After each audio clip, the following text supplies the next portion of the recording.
মাননীয় সড়কমন্ত্রী ঈদ যাত্রা সম্পর্কে একটা বিবৃতি দিয়েছেন। সেখানে তিনি বলেছেন যে ঈদ যাত্রার স্বস্তি ছিল।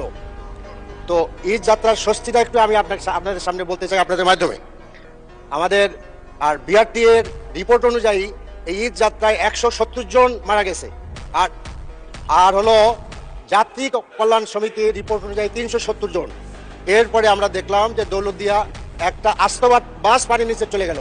এখন আমাদের সড়কমন্ত্রী, মাননীয় সড়কমন্ত্রী বললেন যে স্বস্তির যাত্রা ছিল। তখন আমার প্রশ্ন হলো যে আর কত লোক মারা গেলে তিনি অস্বস্তি বোধ করবেন?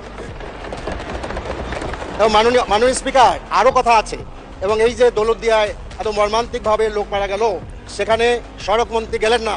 মাননীয় সদস্য, দয়া করে এরপরে আপনি একটা নোটিশ প্রদান করতে পারেন বিধি অনুসারে। মৃত্যুবরণ যারা করেছে তাদেরকে মাত্র 25,000 টাকা, জীবনের মূল্য ধরা হলো 25,000 টাকা, আর আহতের জন্য 15,000 টাকা। আমার প্রশ্ন হলো যে এইরকম একটি কন্ট্রাক্টরি উনি বিবৃতি দিলেন, কারণ সড়কমন্ত্রী কি এ ব্যাপারে আমরা যে ওয়েস্ট মিনিস্টার ফলো করি, ব্রিটেন হইলে তো তিনি পদত্যাগ করতেন, তিনি এরকম করে চিন্তা করবেন কিনা?